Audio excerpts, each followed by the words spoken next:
Na próxima segunda-feira, ocorre a terceira reunião da CPI da Energia Elétrica na Assembleia Legislativa. O deputado Lucas Redecker, que é o presidente da comissão, vai comandar a análise de 34 requerimentos. Dentre as proposições está a definição das 7 cidades onde serão realizadas as audiências públicas regionais. Vamos saber mais sobre esse tema, o andamento da CPI, agora com o Lucas Redecker. Boa noite, obrigada pela presença aqui na TV. Boa noite. Bom, essa reunião pretende, então, além de discutir essas cidades que receberão essas audiências públicas, o que mais vai acontecer? Bom, segunda-feira, na próxima reunião, nós teremos o debate dos 34 requerimentos. Neles estão contidos as audiências públicas. Nós dividimos, por um acordo na CPI, o Estado em 7 regiões e faremos 7 audiências públicas. Por que isso? Porque senão a CPI andaria só no estado do Rio Grande do Sul fazendo audiência pública, porque infelizmente todas as regiões têm problemas de energia elétrica. Então nós vamos selecionar por regiões e vamos definir com os deputados quais cidades em cada região. Também temos diversos requerimentos para debater, para aprovar ou não, de convocações e convites de pessoas para depor ou dar a sua contribuição à CPI. O convite, tu dá a contribuição. Convocação, tu é obrigado a depor e entra até muitas vezes como réu. E também, posterior a isso, a ordem do dia, nós teremos o primeiro ciclo de escutar entidades na CPI. Nós já temos 7 ou 8 entidades confirmadas. Aqui do Vale dos Sinos, 2 estão confirmadas, que é a Associação Comercial e Industrial e a Bicalçados, que estarão lá para expor o seu prejuízo e o problema que acima de tudo, o que elas representam, os segmentos que elas representam, estejam contidos lá o seu argumento visando o prejuízo que eles tiveram, né? Também teremos Fiergs, teremos Federasul, FCDL, que estarão também, foram convidados e já confirmaram a presença. Então vejo que esta próxima segunda nós teremos uma CPI, o trabalho da CPI muito produtivo, porque aprovaremos estes requerimentos ou não, mas debateremos e com certeza as audiências públicas serão aprovadas e aí começaremos o ciclo de escutar entidades que durará mais 3 ou 4 semanas. Dentre esses requerimentos, algum destaque? Não, são mais convites e convocações, certo. Não alguns pedidos de informação, mas que na verdade na primeira reunião que nós fizemos, nós aprovamos quase na casa dos 80 requerimentos. Esses foram já os necessários para que nós tivéssemos conteúdo para encaminhar a CPI até o seu último dia, porque os 120 dias de prazo da CPI, no final, as pessoas acham que é muito tempo, mas o prazo é curto, porque fazendo uma reunião por semana, tu acaba tendo 16 encontros.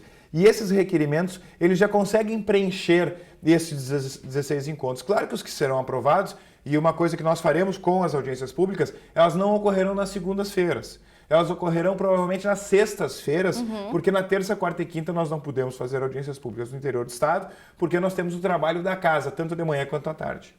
Bom, e essas cidades que devem receber ainda serão escolhidas, mas, por exemplo, o Vale dos Sinos será uma região ou nós estamos junto com a região metropolitana?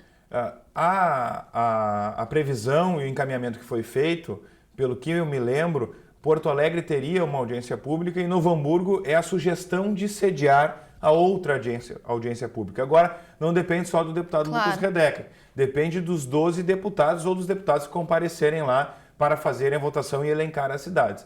Eu argumentarei, com certeza, porque Novo Hamburgo é a cidade que mais sofreu com o problema de energia elétrica. Nós tivemos alguns temporais aqui nos últimos meses. Muitos dias, né, sem luz. E muitos prejuízos, tanto no comércio, quanto nas indústrias, quanto na casa das pessoas. Então, não tenho dúvida alguma que Novo Hamburgo será debatido e terá muita força de poder fazer uma audiência pública, até porque aqui em Novo Hamburgo também está acontecendo na Câmara Municipal de Vereadores uma CPI da energia elétrica também. Então nós poderíamos trabalhar de maneira conjunta com a Câmara de Vereadores de Novo Hamburgo, neste caso. O senhor falou que temos 120 dias, né, de tempo para esta CPI. Vamos relembrar há quanto tempo ela iniciou? Há 2 semanas? Há 2 semanas. Certo. Então nós temos mais aí uns 105, 103 dias pela frente de CPI. Bom, em particular, qual a expectativa para o término dessa CPI? Devemos chegar em alguma conclusão de fato? Poderemos encaminhar aí alguma coisa mais concreta, digamos assim? É o nosso objetivo, né? Quando a gente propõe uma CPI, é sinal que algo não está bom. E neste caso, o problema da energia elétrica no estado do Rio Grande do Sul, a energia estava e está um caos e em colapso. No andamento do trabalho, por isso nós dividimos ela em 3 pontos. Primeiro, escutar entidades para nós buscarmos informações e colher informações. Posterior a isso, escutar agências reguladoras e a FEPAM, que é a condicionante das licenças ambientais para ampliação das condições de energia elétrica, e por último as 3 concessionárias, CE, ESSul e RGE. Com este encaminhamento, eu não tenho dúvida que quando nós formos investigar as 3 concessionárias, nós estaremos munidos de informação. Isso fará com que o relator da CPI terá condições de fazer um relatório expressivo, pontual e, acima de tudo, com resultados. Aliado a tudo isso, nós fizemos um convite ao Ministério Público para conceder um funcionário para acompanhar a CPI, para nós trabalharmos em conjunto. Por quê? Porque o Ministério Público é quem pode condicionar as concessionárias, num termo de ajuste de conduta, de dar condições para que elas cumpram de maneira efetiva e imediata aquilo que elas não vêm cumprindo. E não há problema nenhum em se dizer que elas não cumprem os contratos, mesmo antes de nós investigarmos. Porque se elas cumprissem os contratos, elas não teriam nos últimos 10 anos tomado 154 milhões de multas. Ou seja, elas estão aquém do que deveriam fazer para a sociedade gaúcha e para o Brasil. Deputado, muito obrigada pela presença, uma boa noite. Eu que agradeço. Bom, ressaltando então que a CPI da energia elétrica tem uma audiência então na segunda-feira, a partir das 2 horas da tarde, e ela é aberta ao público.